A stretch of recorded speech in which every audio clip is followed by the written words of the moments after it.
The text came through at 9:15 p.m. on a Monday. Dad, we're reading tomorrow. 2 p.m. Parker and Associates downtown. Don't come. I stared at my phone in my small apartment in Portland's Pearl District. Uncle John had died 3 weeks ago. I'd known there would be a will reading eventually. I hadn't expected to be uninvited. Why not? 3 dots appeared. Disappeared. Appeared again. Dad, it's for real family. People who actually cared about John. You visited him twice in 10 years. Don't embarrass yourself. My hands were shaking.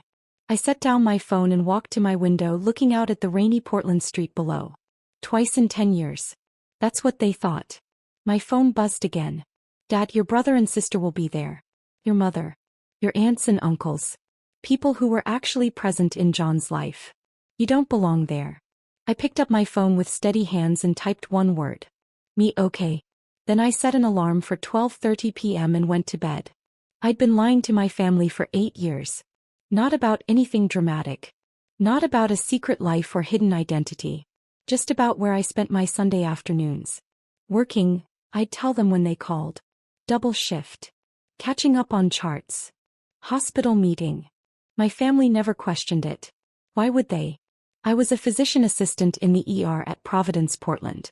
Healthcare workers always worked weird hours. Always had meetings. Always had charts to catch up on. But the truth was different. Every Sunday for 8 years from 1 p.m. to 5 p.m., I drove to Uncle John's house in Selwood. We'd have lunch together. Watch whatever game was on. Work in his garden. Talk about everything and nothing. Uncle John was my father's older brother. 68 when he died. Never married. No kids. Retired electrician who'd spent 40 years working for the city. He lived in the same house he'd bought in 1985. A small craftsman bungalow with a front porch and a garden that took up most of his yard. Tomatoes, peppers, herbs, flowers. He spent hours out there every week.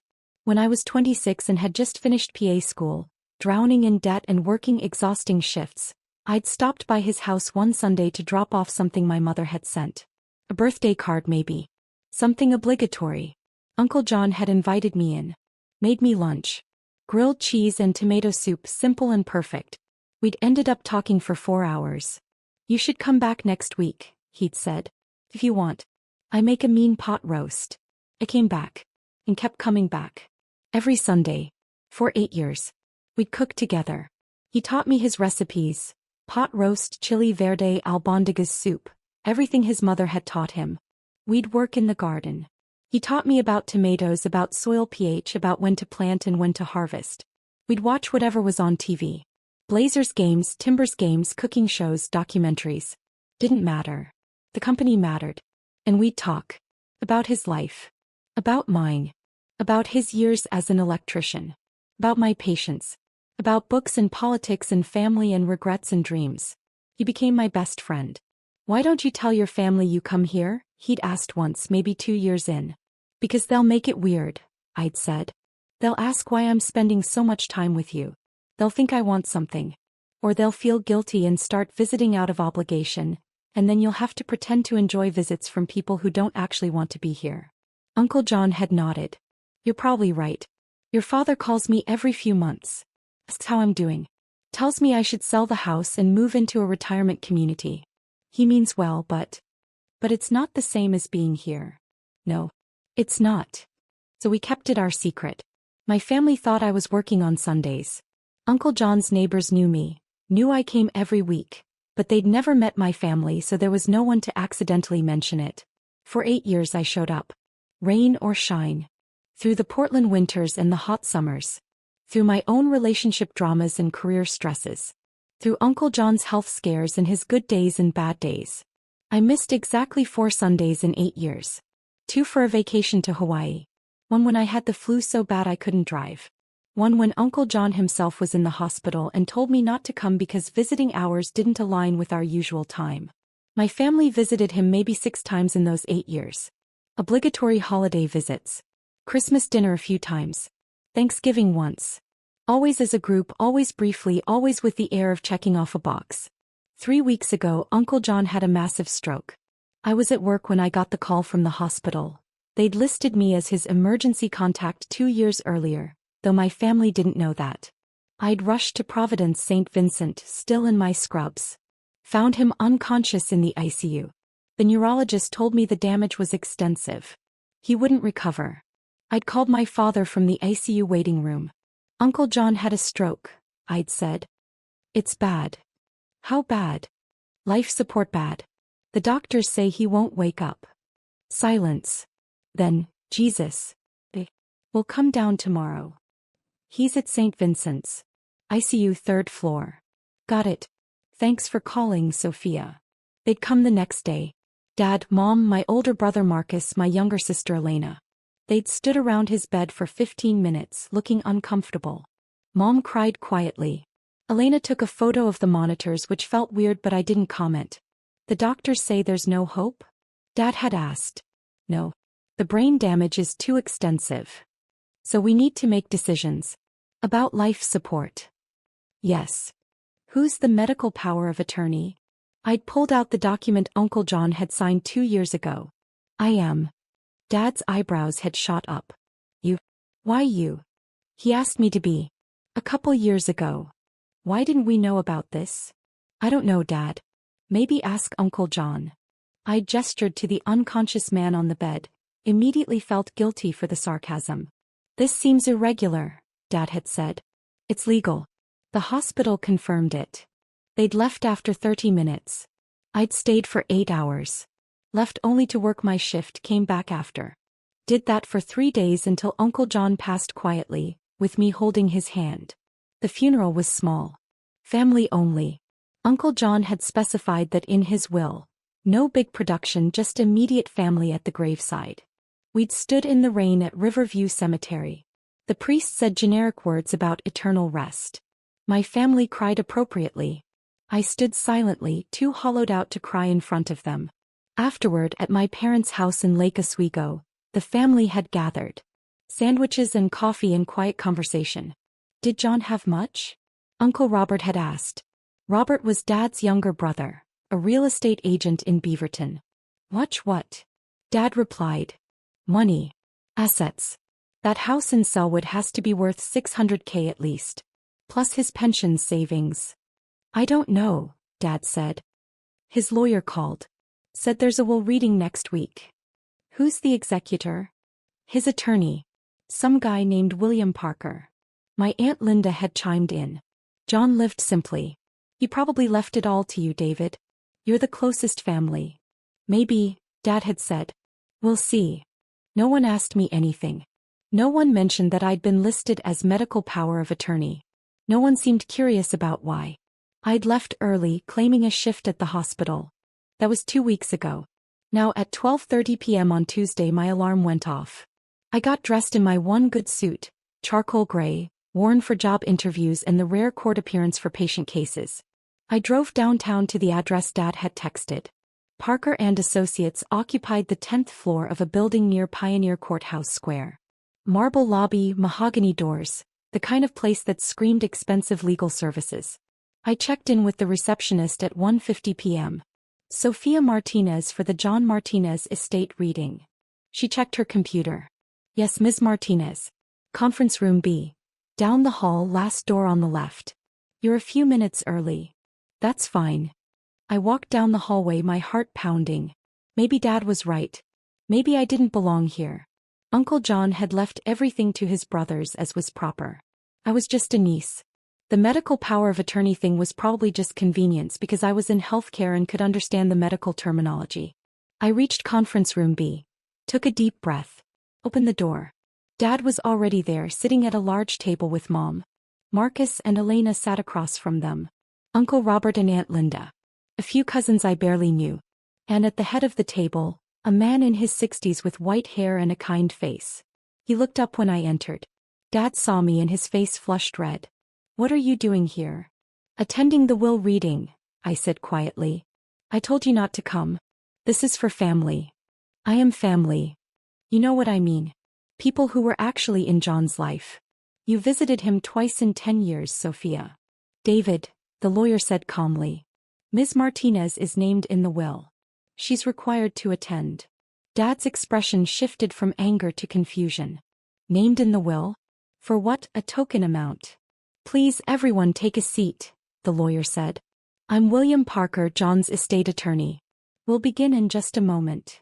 I sat in the only empty chair at the far end of the table from my family. Elena was staring at me. Marcus looked uncomfortable. Mom was whispering something to Dad. Mr. Parker arranged papers in front of him. First, let me express my condolences. John was a wonderful man. I had the privilege of knowing him for over 15 years. Dad nodded. Thank you. Before we begin, Mr. Parker continued, I need to clarify a few things. This will was executed 2 years ago in September of 2022. John was of completely sound mind as documented by his physician. The will was witnessed by 2 unrelated parties and notarized. It is legally binding and irrevocable. Of course, Dad said. John also left specific instructions that I was to read the entire will without interruption, then answer questions afterward. I ask that everyone respect that request. We all nodded. Mr. Parker opened the document. The last will and testament of John Anthony Martinez, executed September 15, 2022. He read through the legal preliminaries. Sound mind. Superseding previous wills. Executor designation. Then he reached the bequest. To my brother David Martinez I leave the sum of $10,000. Silence. Dad's face went pale. To my brother Robert Martinez I leave the sum of $10,000. Uncle Robert's mouth opened slightly. To my sister-in-law Patricia Martinez, wife of David, I leave the sum of $5,000. Mom gripped Dad's hand. To my niece Elena Martinez, I leave the sum of $5,000. Elena made a small sound. To my nephew Marcus Martinez, I leave the sum of $5,000. Marcus was staring at the table. The entirety of my remaining estate, Mr. Parker continued, his voice steady, including my residence at 4156 Southeast Spokane Street, all bank accounts, investment accounts, retirement accounts, personal property, and any other assets not specifically mentioned above, I leave to my niece, Sophia Elena Martinez. The room exploded. What? Dad half stood from his chair. That's impossible. Uncle Robert shouted. Elena burst into tears. Mr. Parker raised his hand. Please. Let me finish. The estate has been valued at approximately $2.8 million, he continued calmly.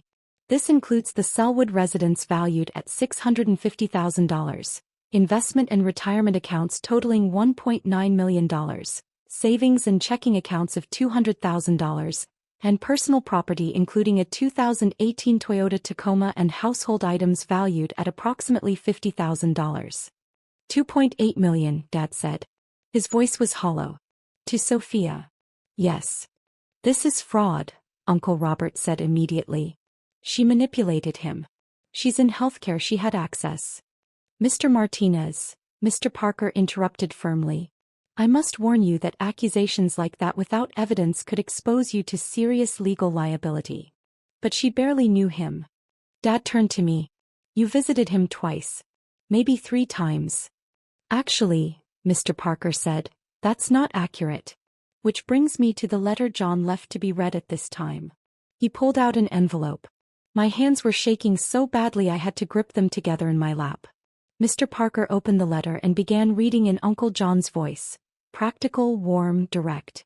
To my family. I know this decision will confuse and anger some of you. So I'm going to explain it clearly. For the last 8 years, Sophia has come to my house every single Sunday. From 1 p.m. to 5 p.m. She never missed except for 4 Sundays. 2 when she was on vacation in Hawaii, 1 when she had the flu, and 1 when I was in the hospital. She came in the rain. She came in the heat. She came when she was exhausted from working 12-hour ER shifts. He came when she had her own problems. He came because she wanted to. We'd have lunch together. She learned all my recipes. We'd work in the garden. Those tomatoes you all complimented at Christmas dinner? Sophia planted and tended most of them. We'd watch games together. The Blazers, the Timbers, whatever was on. We'd talk. Really talk. About everything. My childhood in Santa Fe, which none of you ever asked about. Her patients and the challenges of emergency medicine. Politics, books, cooking, life, death, regrets, dreams. She knew me. She knew me. David, you're my brother and I love you. But you called me every 3 or 4 months. You asked how I was doing, but you didn't wait for a real answer. You told me I should sell my house and move into a retirement community, even though I told you I loved my house. You visited maybe once a year for a holiday dinner where you stayed 2 hours and left. Robert, same. Except you called less often and your visits were shorter. To all of you, I don't fault you for living your lives. You had careers, families, responsibilities. I understand. But Sophia made time. 4 hours every week.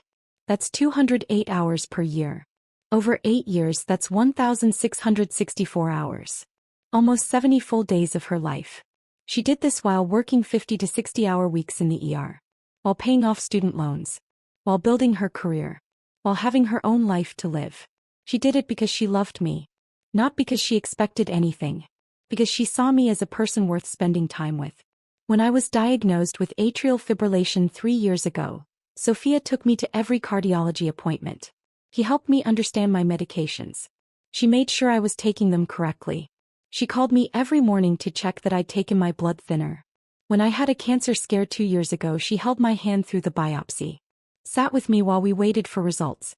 Celebrated with me when it came back benign. None of you knew about any of this. Because you didn't ask. You didn't know I had AFib. You didn't know about the cancer scare. You didn't know Sophia came every Sunday. You didn't know because you weren't paying attention. Sophia asked me once why I didn't tell you all that she visited. I told her you'd either feel guilty and start visiting out of obligation, which I didn't want, or you'd be weird about it and accuse her of wanting my money. Looks like I was right about that second part. Here's the thing. Sophia didn't know about my money. Not specifically. She knew I owned my house. She knew I had a pension. But we never discussed my investments or savings. I made sure of that.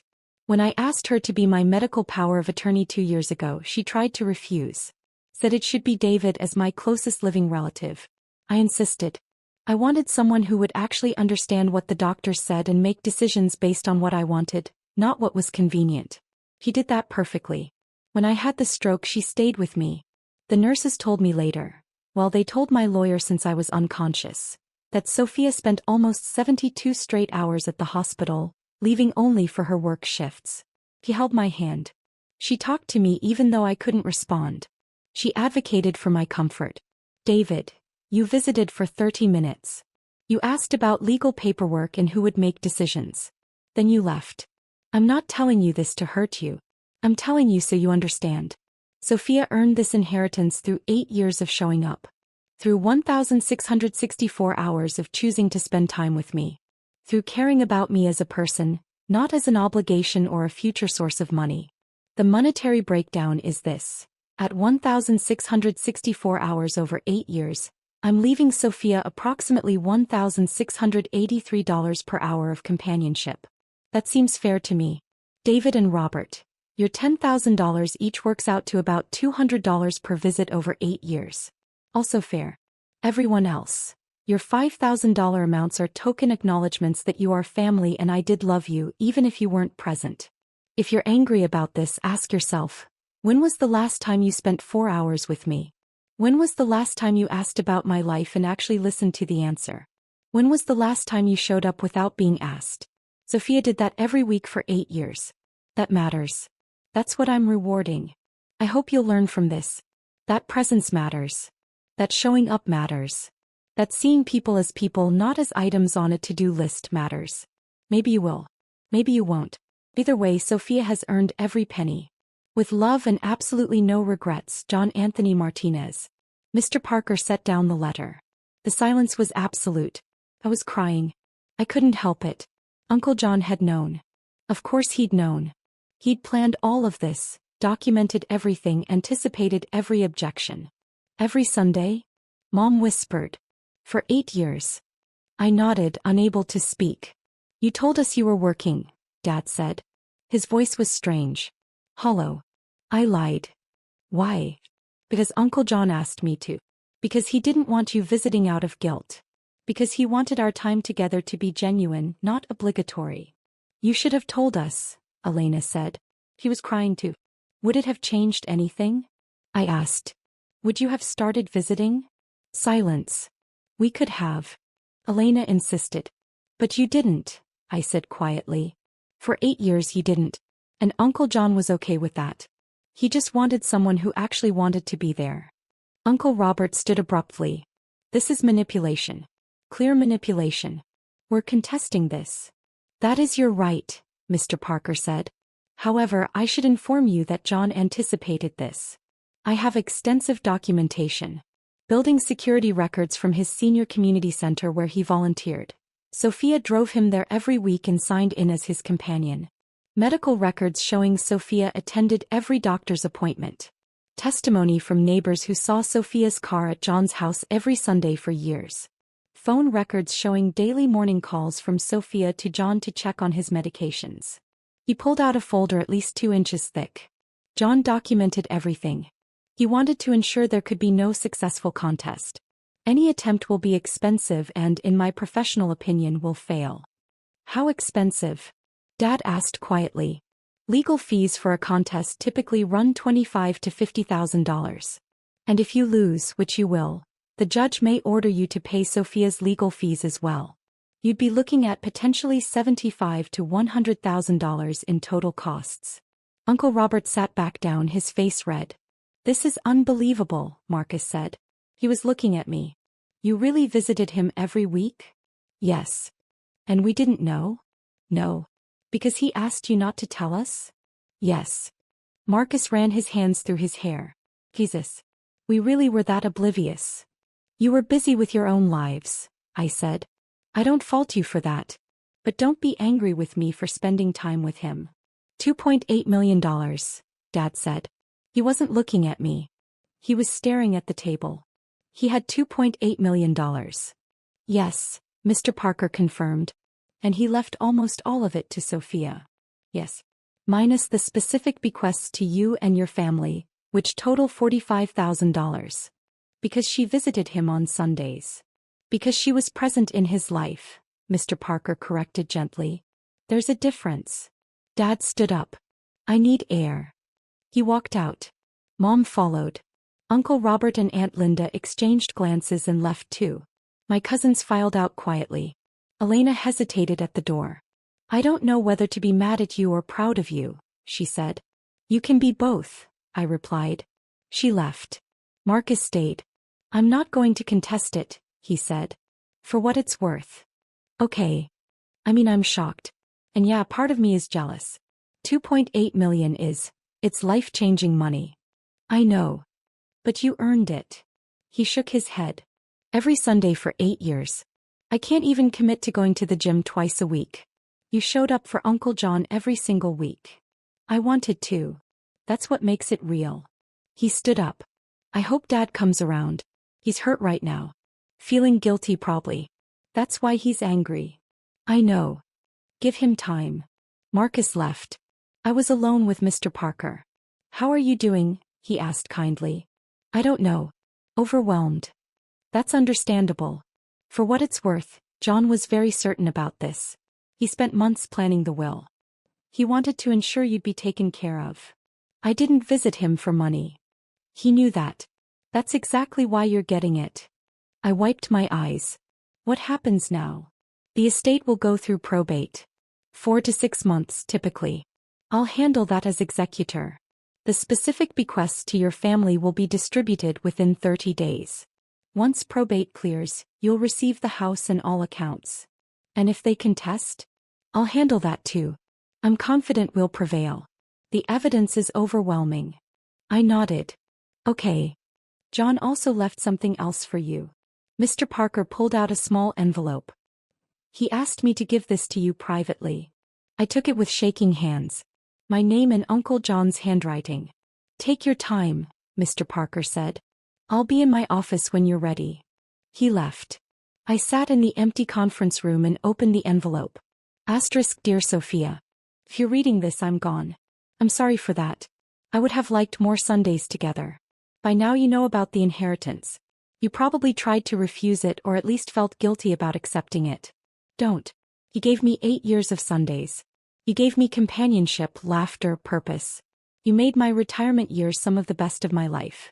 I lived simply because I was saving this money for something that mattered. Turns out what mattered was you. Use it wisely.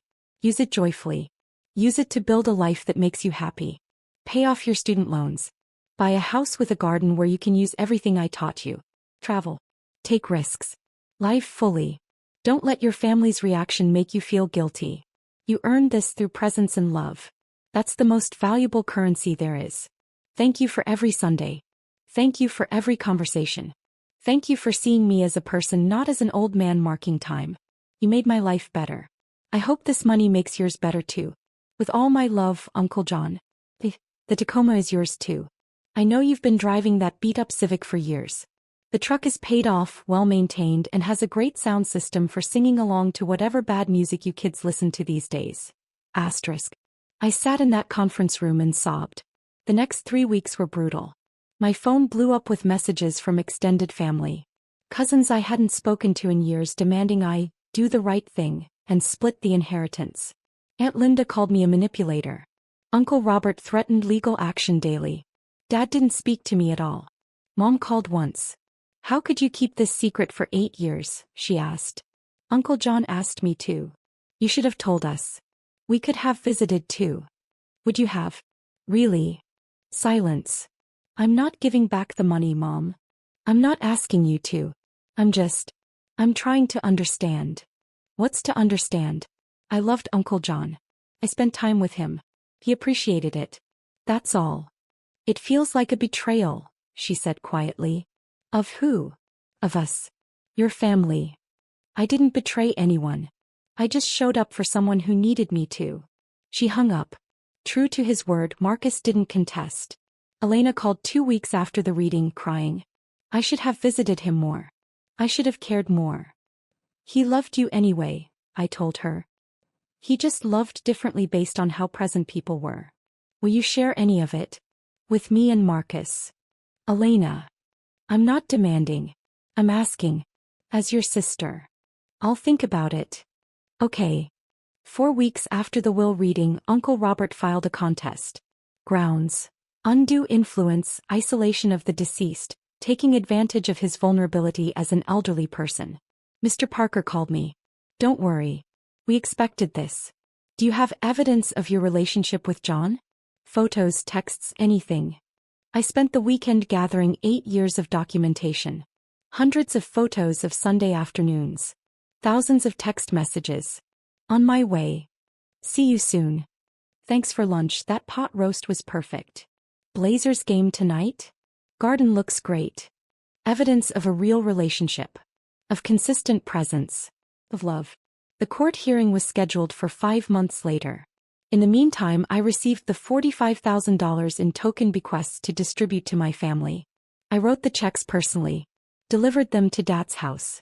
He opened the door, took the checks and closed it without a word. 5 months after the will reading, we sat in Multnomah County Circuit Court. Judge Sarah Chin presided.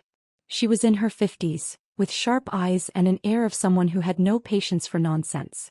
Uncle Robert's attorney, a man named Patrick Hughes, presented their case. That I'd isolated Uncle John from his family. That I'd manipulated a vulnerable elderly man. That as a medical professional, I had unfair advantage in understanding his health conditions and could have influenced his decisions. He had no actual evidence. Just speculation and implications. Then Mr. Parker presented ours.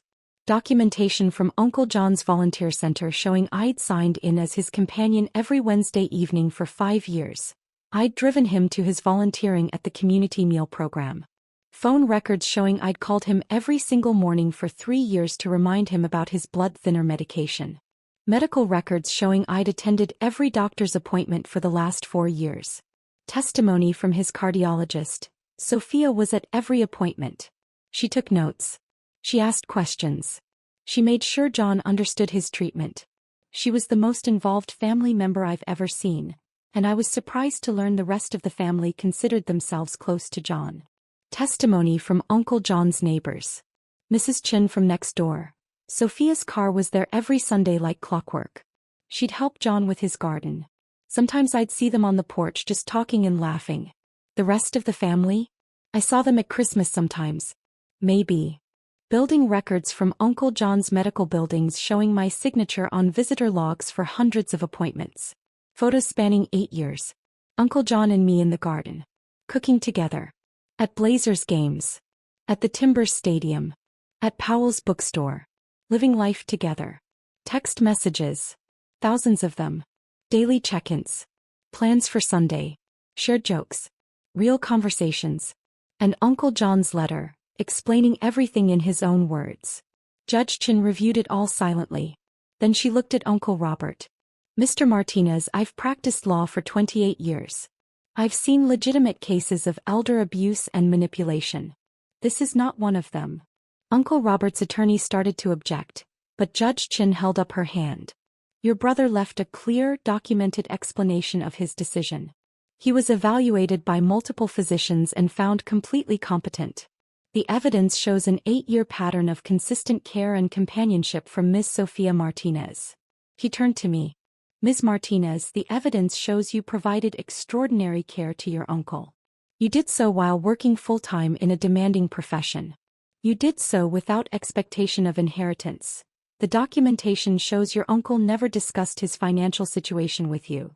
Back to Uncle Robert. If you wanted to inherit, you should have been present in his life. Your brother made his wishes clear. He valued presence over blood relation. That was his right. She banged her gavel. Contest denied. John Martinez's will stands as written. Furthermore, given the complete lack of evidence supporting this contest, I'm awarding Ms. Sophia Martinez her legal fees, to be paid by the contesting party. Mr. Martinez, you'll also pay court costs. Mr. Parker leaned over. That's $32,000 they owe you. Uncle Robert stood up and walked out without looking at anyone. Outside the courthouse, Dad was waiting. He'd attended the hearing but hadn't sat with Uncle Robert's side of the room. Just in the back, observing. Sophia, he said. Dad. I'm not going to apologize, he said. I'm still processing all this. Still angry, honestly. Okay. But I wanted you to know. I'm not contesting. And I convinced your mother not to either. Thank you. That letter John wrote. Dad's voice cracked slightly. The part about me asking how he was but not waiting for an answer. That was true. I did that. Every time. I said nothing. I thought I was being a good brother. Checking in. Staying in touch. But I wasn't really present, was I? You did what you could with the time you had, I said quietly. No. I did the minimum. You did what you could. There's a difference. We stood in silence. I'd like to try, Dad said. To be more present. With you at least. If you'll let me. I'd like that. 6 months after Uncle John's death, the estate cleared probate. I inherited everything. The house in Selwood. The investment accounts. The savings. The $2.8 million. I sat on Uncle John's front porch. My front porch now, on a Sunday afternoon drinking coffee and looking at the garden. The tomatoes were coming in. I'd planted them myself this year, using everything Uncle John had taught me. The soil was perfect, the spacing correct, the varieties he'd recommended. I thought about what to do with it all. The money. The house. The future. I called Mr. Parker first. I want to set up a scholarship fund. 4 PA students from low-income backgrounds. $50,000 a year. Your uncle would love that. And I want to donate to the American Heart Association. For AFib research. $100,000 in Uncle John's name. Wonderful. I made more decisions over the following weeks. I kept the house and moved in. From my small Pearl District apartment to Uncle John's craftsman bungalow with the big garden and the memories of Sunday afternoons. I paid off my $180,000 in student loans. Every penny. The weight that lifted when I made that final payment was indescribable. I invested most of the rest conservatively. Enough to know I'd be financially secure for life. I kept working at Providence, Portland. Same shifts. But now without the constant financial stress. No more skipping meals to save money. No more putting off car repairs or doctor's appointments. And every Sunday I kept Uncle John's tradition. I cooked his recipes. Worked in the garden. Watched whatever game was on. Sometimes Dad came over. We were rebuilding something slowly. It wasn't what I'd had with Uncle John, but it was real. We'd cook together, work in the garden, talk about things that actually mattered.